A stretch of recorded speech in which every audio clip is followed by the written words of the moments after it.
you mentioned in one of your last talks that petroleum wasn't what we thought it was, that it wasn't a fossil fuel, that it didn't come from fossil animals. Yeah. Is it just a mineral? Is it a mineral like any other mineral? Is that how it, what would you say? What's the origin of You see, petroleum? when they first found petroleum, because they were beginning to make motors and needed on axles of wheels on railroad trains and all that sort of thing, and remember trains started in the beginning of the 19th century, then oil went from just a lubricant to a fuel, and it made it valuable. And Rockefeller happened to be the smartest man in the business at the time, but he made most of his money, or much of it, off the transport of the petroleum as well as selling it. But one thing they realized was, because oil is putting a price on oil is like putting a price on a pail of water. You know, no initial cost. It's in the ground, and in those days they were, some of it almost what you'd call surface mining the oil. They didn't go down deep. So in order to get the price up, they hit on the idea that they would have to make it appear to be scarce. That after we take the next few barrels out, we're probably going to have to close as well. You know, that kind of thing. Well, a very fortuitous event. In 1892, there was a convention in Geneva of scientists to determine what organic substances are. Well, the definition of organic is a substance with hydrogen, oxygen, and carbon. And so it's usually a living substance, a tree. You analyze a dead tree, hydrogen, carbon, and oxygen, and grass, and so on, living things. Animals, we are hydrogen, oxygen, and carbon. So at this Geneva Convention, Rockefeller took advantage of sending some scientists over who said, oil, petroleum, is hydrogen, oxygen, and carbon. Therefore, it must be derived from the spoiling, the rotting of formerly living matter. And playing the game properly, when this scientific convention was over, they defined oil as the residue from formerly living matter.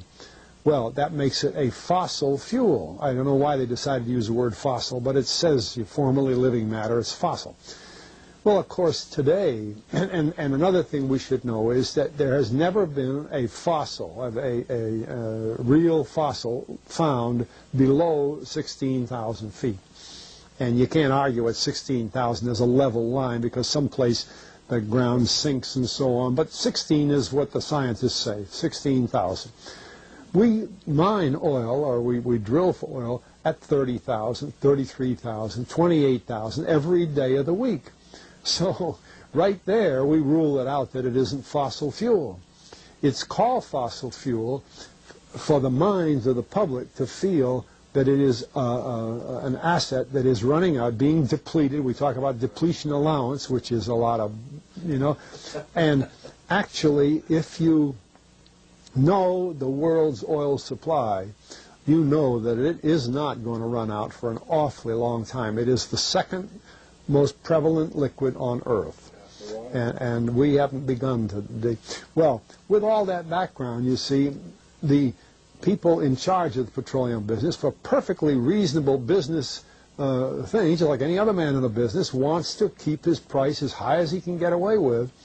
And the way to do is just say, well, there's no more. With the last barrel is going to cost $1,000, and then it's all done.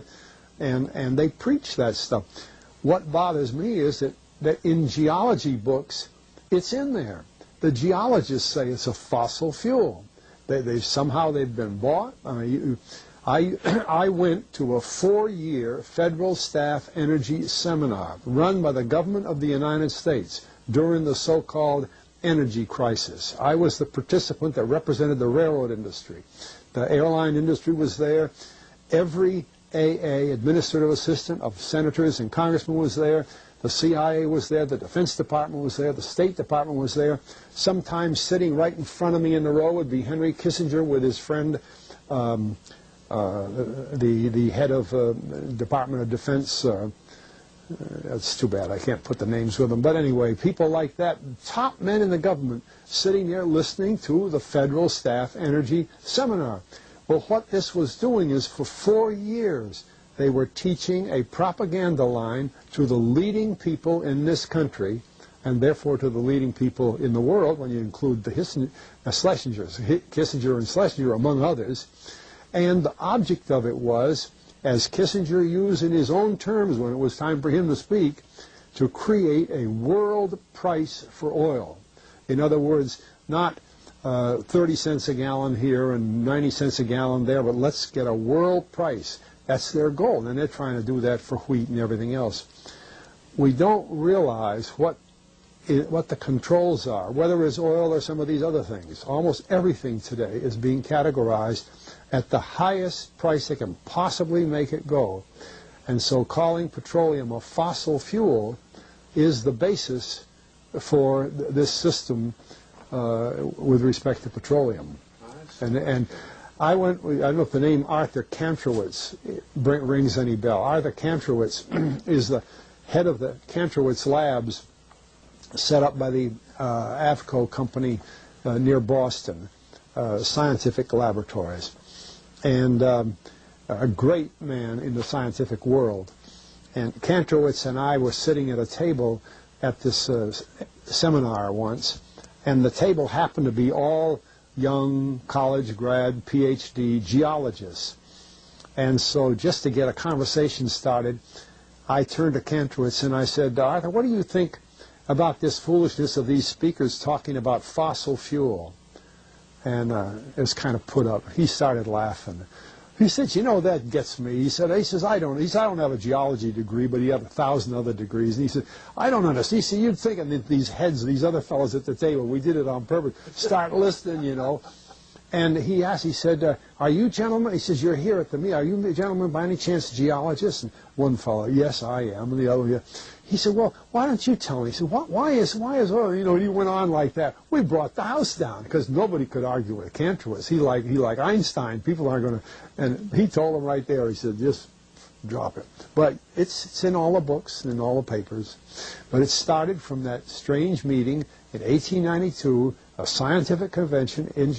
I have a big, thick scientific encyclopedia put out by the D. Van Oosteren Company that's about 15 years old now, but it has the whole story of the conference. It doesn't have the Rockefeller part, but it has the whole story of how they straightened out organic chemicals and how it was all figured, and they've got petroleum right in there. Amazing. Amazing. So these aren't accidental things, you see. There's a dollar sign behind almost everything.